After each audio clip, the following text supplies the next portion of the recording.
Hello viewers, আসসালামু আলাইকুম। সবাই কেমন আছেন? আল্লাহর অশেষ রহমতে আমি অনেক ভালো আছি। যদি এরকম করে তরকারি রান্না করে দাও না, স্বামীর যদি রাগও থাকে তাহলেও হেসে দেবে আপনাদের সবার সাথে। তো যাই হোক, এদিক দিয়ে রুই মাছটাও নতুন এনেছিল, মানে টাটকা মাছ এনেছে। তারপর চাল কুমড়াটাও অনেক টাটকা ফ্রেশ ছিল, ছোট ছিল, খুব কচি। আর এদিক দিয়ে একটু দুধ জ্বালিয়ে নিচ্ছি। তারপর পরিমাণ মতো তেল এবং পেঁয়াজ কুচি অ্যাড করে নিয়েছি। তো রান্নাটা আমি সুন্দরভাবেই করে নেব। তো আমি সবসময় আমার বাচ্চা এবং আমার হাজব্যান্ড সবার জন্য, আমার জন্য একটু ভালো করে রান্না করলে ওরা যদি 4টা ভাত খায় তাহলে মানে কয়টা ভাত খেতে পারলে আমার কাছে অনেক ভালো লাগে। তো আমার মতো প্রত্যেকটা রাঁধুনেরই ঘরের মহিলাদের বা উইমেনদের অনেক ভালো লাগে, এটাই স্বাভাবিক পরিবারের জন্য। তো এখানে খানিকটা আদা রসুন বাটা অ্যাড করে নিয়েছি।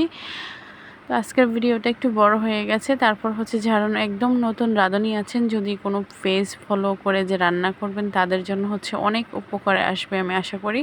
তো এদিক দিয়ে লাল মরিচের গুঁড়ো, হলুদ গুঁড়ো এবং স্বাদ মতো লবণ অ্যাড করে নিয়েছি এবং একটু পরিমাণ মতো পানি অ্যাড করে নিয়েছি। এখন একটু ওয়েট করে একটু অপেক্ষা করবেন, মিনিট দেড়েকের মতো একটু অপেক্ষা করলে এভাবে ঝোলটা শুকিয়ে যাবে এবং আলতো হাতে লাড়তে থাকবেন, মানে আদর ভালোবাসা দিয়ে লাড়তে থাকবেন।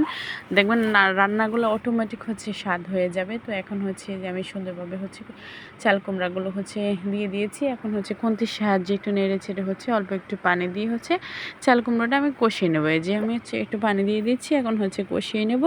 তো আমি এখন নিয়মিত আমি ভিডিওগুলো আপলোড দিতে পারছি না। দিক দিয়ে যে আমার আব্বা আমার জন্য শাক এনেছে। আমি কখনোই ঢাকার শাকগুলো খাই না, কারণ আমার কাছে কেমন জানি একটু শখ শখ লাগে। তো যাই হোক, এই শাকগুলো ভাজি করে নেব আর এই যে এই তরকারিটা রান্না করব। তো সবসময় আমি এই শাকগুলো অনেক পছন্দ করে দেখে নিজ হাতে আমার আব্বা উঠিয়ে দেয় এবং ওরা বেশি একদম রেডি করে দেয় বাড়ি থেকে।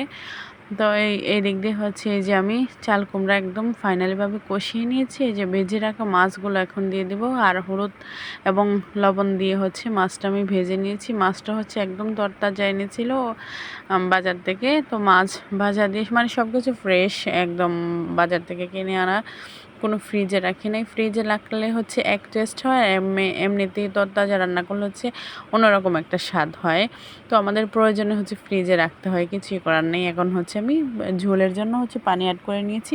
আর যেটা আপনাদেরকে বলতে চাইছিলাম, আমার নেটের সমস্যা, মানে আমি নেট নেই, এজন্য নিয়মিতভাবে ভিডিও আপলোড করতে পারছি না।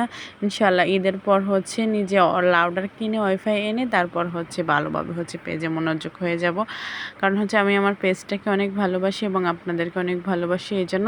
আর আমার ভিডিওটা দেখে যদি কারো ভালো লাগে আমার পেজের পাশে থাকবেন এবং লাইক কমেন্ট শেয়ার করবেন। এখানে একটু জিরে গুঁড়ো অ্যাড করে নিয়েছি আর একটু ধনিয়া পাতা অ্যাড করে নিয়েছি।